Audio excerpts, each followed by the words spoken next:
नमस्कार, मैं अंजलि मिश्रा और स्वागत है आपका हमारे चैनल में। आपको बता दें कि उत्तर प्रदेश समेत 5 अलग अलग राज्यों में जहां पर विधानसभा चुनाव हुए थे उनके रिजल्ट आ चुके हैं और बीजेपी प्रचंड बहुमत के साथ जीत चुकी है। अब ऐसे में एक बार फिर से पहले स्वामी प्रसाद मौर्य और अब अखिलेश यादव बैलेट पेपर को लेकर सवाल खड़े कर रहे हैं। तो आपको बता दें कि पहले तो अखिलेश यादव बैलेट पेपर को लेकर सवाल खड़े कर रहे हैं। दूसरा जो है वो ये है कि AIMIM के नेता फरहान अहमद ने जो अखिलेश यादव है उनके जमकर क्लास लगाई है, उन्हें लेकर टिप्पणी की है, तंज कसा है और साथ ही साथ उत्तर प्रदेश के MLC चुनाव में अखिलेश यादव ने अपने तरफ से एक कैंडिडेट को उतारा है। वो ऐसा कैंडिडेट है जो काफी ज्यादा सुर्खियों में बना हुआ था। तो ऐसे में ये पूरा मामला क्या है, इसके बारे में हम आपको एक एक करके विस्तार से बता देते हैं। पहले हम आपको अखिलेश यादव का बैलेट से जुड़ा हुआ जो बैलेट पेपर को लेकर जो वो कह रहे हैं उसके बारे में बताते हैं और उसके बाद फिर बाकी हम आपको बताएंगे। तो सबसे पहले हम आपको बता दें कि जो उत्तर प्रदेश विधानसभा चुनाव था उसमें परिणाम आ चुके हैं। भारतीय जनता पार्टी ने उत्तर प्रदेश में एक बार फिर से प्रचंड बहुमत के साथ जो है सत्ता में दोबारा वापसी की है। वहीं सपा अध्यक्ष अखिलेश यादव ने मंगलवार को ट्वीट करते हुए पोस्टल बैलेट का मुद्दा उठाया है। अखिलेश ने कहा कि पोस्टल बैलेट चुनाव का सच बयां कर रही है। उन्होंने कहा कि पोस्टल बैलेट डालने वाले हर सच्चे सरकारी कर्मी, शिक्षक और मतदाता का धन्यवाद, और ये सब उन्होंने ट्वीट करके लिखा है जिसमें पूरी ईमानदारी से हमें वोट दिया। अखिलेश यादव ने कहा कि पोस्टल बैलेट से सपा गठबंधन को 51.5% वोट मिले हैं। इस हिसाब से सपा गठबंधन को 304 सीटें मिली है, लिहाजा हमारी जीत हुई है। सपा प्रमुख अखिलेश यादव ने भाजपा पर निशाना साधते हुए कहा, सत्ताधारी याद रखे, छल से बल नहीं मिलता है। दरअसल भारतीय जनता पार्टी के प्रचंड जीत के बाद जो है प्रचंड जो जीत मिली है उसके बाद जो है बीजेपी गठबंधन के 273 सीटें पर जीत मिली थी। वहीं समाजवादी पार्टी के नेतृत्व वाले गठबंधन को महज 125 सीटों पर संतुष्ट रहना पड़ा।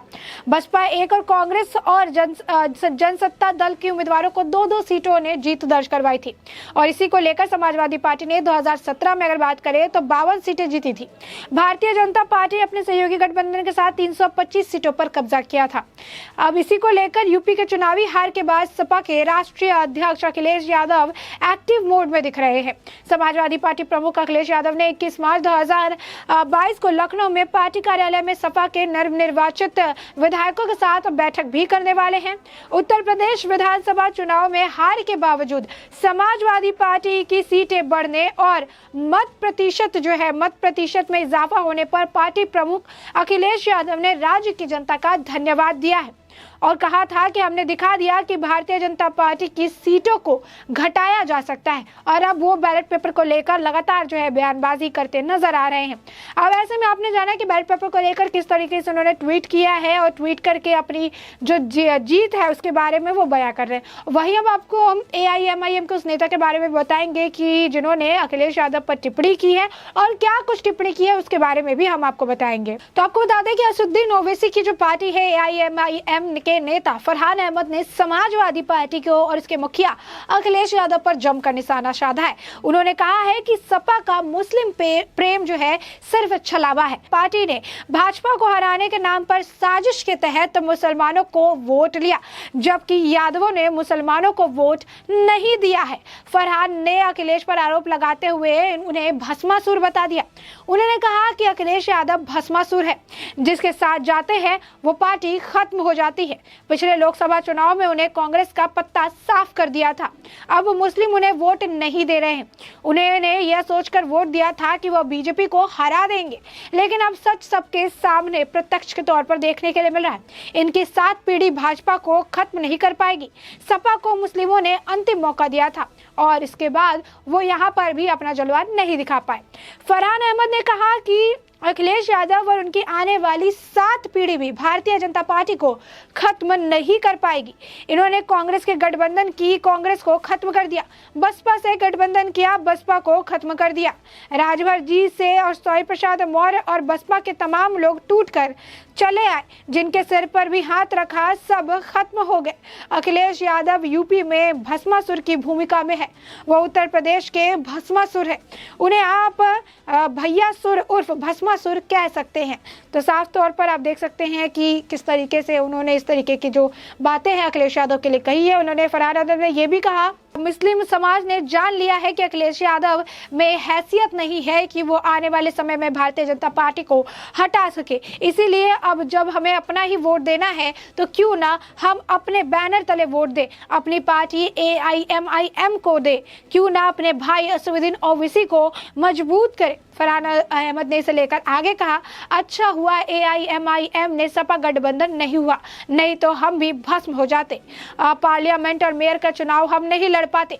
अखिलेश यादव जिस पार्टी पर हाथ रख देते हैं वो खत्म हो जाती है।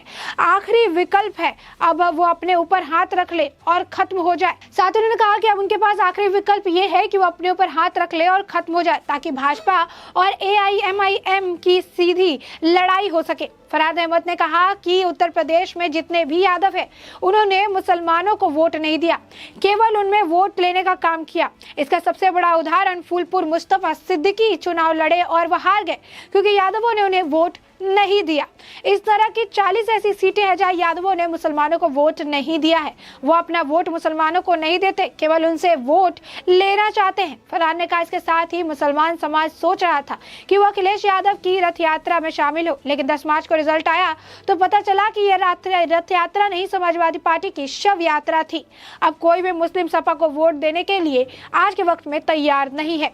फरहान ने आजम खान को नेता प्रतिपक्ष बनाने की मांग करते हुए कहा, खाली आजम खान जेल में रहे, उनकी पत्नी जेल में रहे, उनका परिवार बर्बादी के कगार पर है।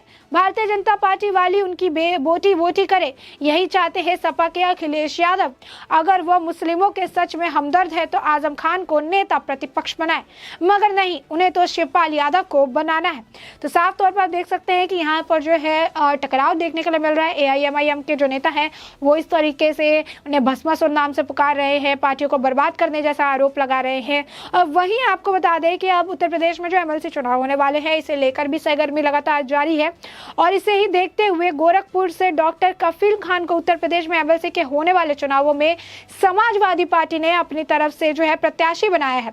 डॉक्टर कफील खान को गोरखपुर के BRD अस्पताल में आपको बता दें कि बच्चों की मौत जो हुई थी उस मामले में मुख्यमंत्री योगी आदित्यनाथ ने निर्देश पर निलंबित किया गया था। योगी आदित्यनाथ के निर्देश पर जो है उन्हें निलंबित किया गया था और डॉक्टर कफील खान ने मंगलवार को समाजवादी पार्टी से अध्यक्ष अखिलेश यादव से मुलाकात की थी और गोरखपुर हॉस्पिटल ट्रेजेडी पर लिखी पुस्तक जो है उन्हें भेंट दी थी। प्राप्त जानकारी के मुताबिक गोरखपुर से चर्चित चिकित्सक डॉक्टर कफील खान के देवरिया कुशीनगर स्थानीय निकाय विधान परिषद सदस्य होने वाले चुनाव में सपा के प्रत्याशी बनाया जा सकता है और वो समाजवादी पार्टी की तरफ से लड़ते नजर आएंगे MLC के चुनाव में। तो साफ तौर पर आपने ये सारे मुद्दे जाने कि ये क्या है, ये पूरे मुद्दे। पहले हमने आपको बताया कि अखिलेश यादव किस तरीके से अभी भी हार के बाद हार बर्दाश्त नहीं कर पा रहे हो और अब बैलेट पेपर और EVM को लेकर रोना रो रहे हैं और समाजवादी पार्टी के अध्यक्ष होने के नाते अब वो लगातार जो है BJP पर निशाना भी साध रहे हैं। वहीं हमने आपको ये भी बताया कि किस तरीके से AIMIM के नेता जो हैं वो भी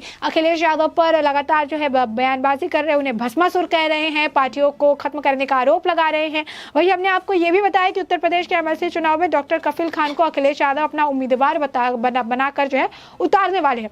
साथ ही हमने आपको ये भी बताया कि किस तरीके से उत्तर प्रदेश में होने वाले MLC चुनाव में डॉक्टर कफील खान को अखिलेश यादव की पार्टी से उम्मीदवार बनाया जा रहा है। डॉक्टर कफील खान काफी ज्यादा चर्चित नाम रहे हैं क्योंकि जिस वक्त गोरखपुर में बच्चों की मौत हुई थी तो बच्चों की मौत वाले मामले में योगी आदित्यनाथ ने अपनी तरफ से फैसला लेते हुए उनके निलंबन की बात कही थी, जिसके बाद उन्हें निलंबित कर दिया गया था। अब वो उससे पर उन्होंने किताब लिखी है, उस किताब को लिखने के बाद वो किताब लेकर पहुंचे अखिलेश यादव के पास, उनसे मुलाकात की, उस ट्रेजेडी पर लिखी किताब को उन्हें भेंट दी और उसके बाद फिर अब ये खबरें निकल कर सामने आ रही है सूत्रों के हवाले से कि अखिलेश यादव उसमें सपा प्रत्याशी के तौर पर MLC के तौर पर जो है उन्हें चुनाव में उतारने वाले हैं। तो साफ तौर पर आपने ये सारे मुद्दे जाने हैं और इन सारे मुद्दों पर अखिलेश यादव की बयानबाजी पर, अखिलेश यादव के ऊपर AIMIM के जो है नेता की बयानबाजी पर, साथ ही अखिलेश यादव के नए प्रत्याशी पर आपकी जो भी राय हो हमें कमेंट सेक्शन में कमेंट करके जरूर बताएं।